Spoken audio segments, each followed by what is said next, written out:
اعوذ باللہ من الشیطان الرجیم بسم اللہ الرحمن الرحیم مولانا صلی اللہ علیہ وسلم دائما ابدا علی حبیبک خیر الخلق کلہم۔ السلام علیکم میرے عزیز طلبہ و طالبات، میں امید کرتا ہوں کہ آپ سب خیریت سے ہوں گے۔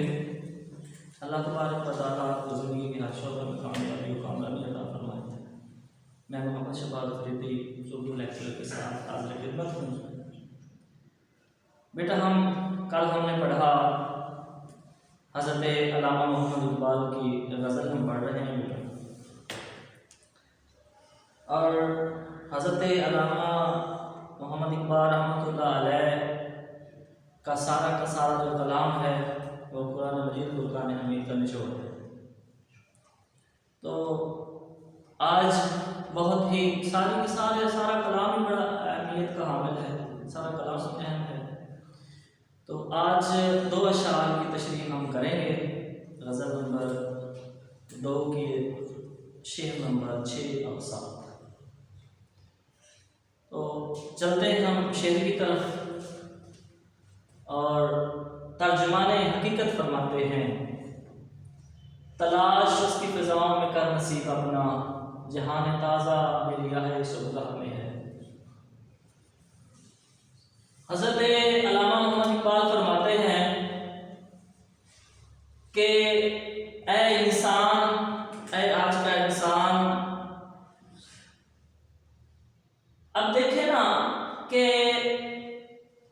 میں اسی لیے کہتا ہوں کہ قرآن اور اقبال، قرآن کا خطاب بھی اسی طرح ہے، قرآن بھی انسان سے مخاطب ہے اور رہتی دنیا تک اس کا خطاب ہے۔ قرآن بھی انسان سے مخاطب ہے اور اقبال بھی انسان سے مخاطب ہے، اور بہت بڑا یہاں ہم دیکھ رہے ہیں کہ دعویٰ بھی کر رہے ہیں، اور ہم یہ بھی دیکھ رہے ہیں کہ شاعرانہ تعلیم بھی ہے۔ اب صاف ظاہر ہے ہر کوئی بندہ اتنا دعویٰ کر نہیں سکتا، جس کے پاس کچھ ہوتا ہے دعویٰ وہی کرتا ہے۔ تو یہ جو تلمیذ الرحمان ہی ایسا دعویٰ کر سکتا ہے۔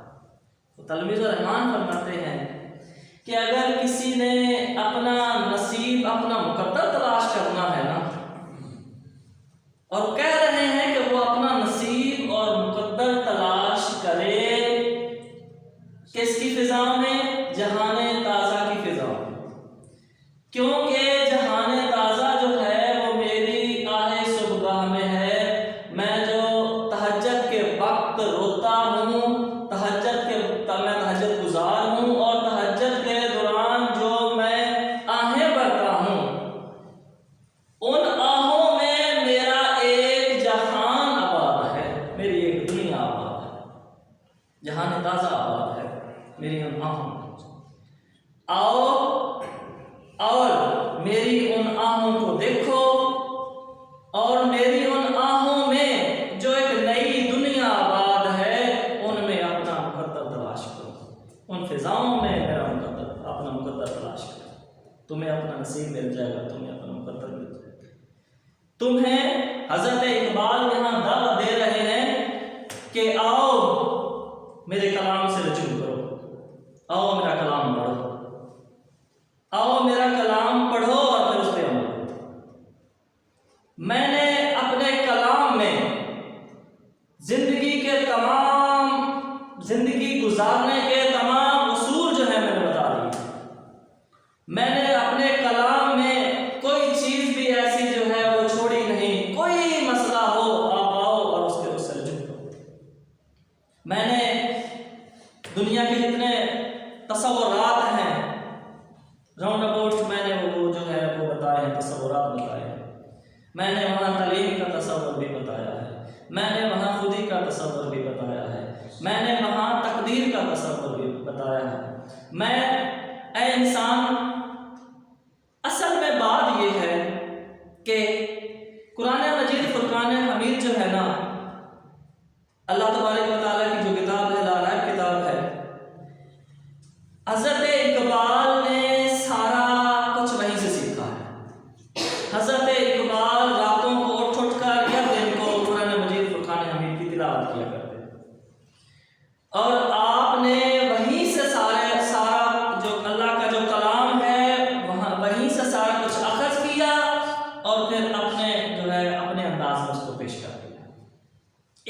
سائڈ پہ اقبال کا کلام رکھیں اور دوسری سائڈ پہ اللہ کا کلام رکھیں۔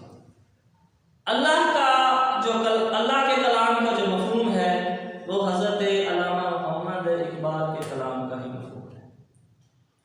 آپ دیکھیں، آپ پڑھیں اور مطالعہ کریں تو حضرت اقبال نے تمام زندگی کے تمام اصول اس میں بتا دیے ہیں، راستے بتائے ہیں، زندگی گزارنے کے طریقے بتائے ہیں کہ زندگی کیسے گزارنی ہے۔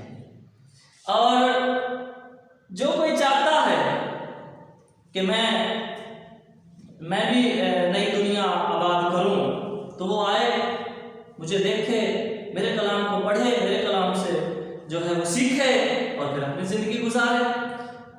اصل میں حضرت علامہ محمد اقبال خود بھی عاشق رسول ہیں صلی اللہ علیہ وسلم، عاشق رسول بھی ہیں اور بہت بڑے شاعر ہیں، شاعر ملت ہیں، ترجمان حقیقت ہیں، تلمیذ الرحمان ہیں اور کلندر ہیں بہت بڑے۔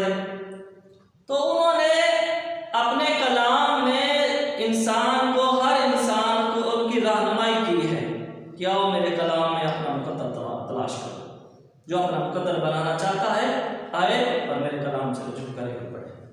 اصل میں بیٹا بات یہ ہے کہ حضرت اقبال قرآن مجید فرقان حمید جب پڑھا کرتے تھے تو والد محترم نے وہی جو نصیحت کی تھی کہ بیٹا قرآن پڑھو تو یہ سمجھو کہ قرآن تم پر نازل ہو رہا ہے اور خود اللہ تبارک و تعالیٰ تم سے ہم کلام ہے، اب پڑھو قرآن۔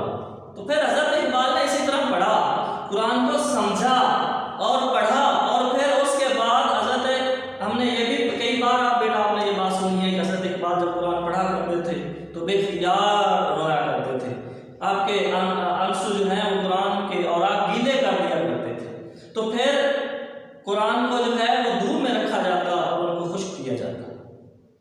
اور پھر حضرت اقبال کی اب شاعر کا رونا دھونا کیا ہے، شاعر کی آہیں کیا ہوتی ہیں؟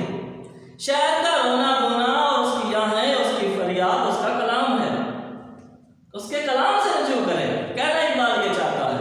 اور بیٹا جیسا کہ قرآن مجید فرقان حمید جو ہے عربی زبان میں ہے، عربی کا بیٹا ہم پڑھتے ضرور ہیں لیکن ہمیں پتہ ہی نہیں چلتا کہ اللہ تبارک و تعالیٰ فرما گیا ہے۔ بیٹا قرآن جب ہم نے پڑھنا ہے پہلے بات تو عربی ہم سیکھیں، اس زبان کو سیکھیں، پھر اس کا ترجمہ پڑھیں، پھر اس کی تفسیر پہ جائیں، پھر شان نزول پڑھیں، پھر سارا کچھ پڑھیں گے تب جب ہمیں کوئی پڑھائے گا یہ سمجھائے۔ تو حضرت اقبال کی جو شاعری ہے وہ ساری کی ساری اردو زبان میں ہے، آؤ اردو زبان کو پڑھو، اس سے استفادہ حاصل کرو۔ تو یہی باتیں جو اس شعر میں حضرت اقبال نے بیان کی ہیں، اور ان کے حوالہ دیکھ لیں کہ عطار ہو، رومی ہو، رازی ہو، غزالی ہو، کچھ ہاتھ نہیں آتا بے آہ سحرگاہی، اور خدایا آرزو میری یہی ہے، اور حضرت اقبال دعا بھی یہی کہہ رہے ہیں کہ یا اللہ میرا نور بصیرت جو ہے وہ عام کر دے، خدایا آرزو میری یہی ہے، میرا نور بصیرت عام کر دے، اور میں شاخ طاق ہوں، میری غزل ہے میرا ثمر، میرے ثمر سے میں لالا فام پیدا کر۔ اور حضرت اقبال فرماتے ہیں کہ حدیث دل کسی درویش بے دلیل سے پوچھ، خدا کرے تجھے تیرے مقام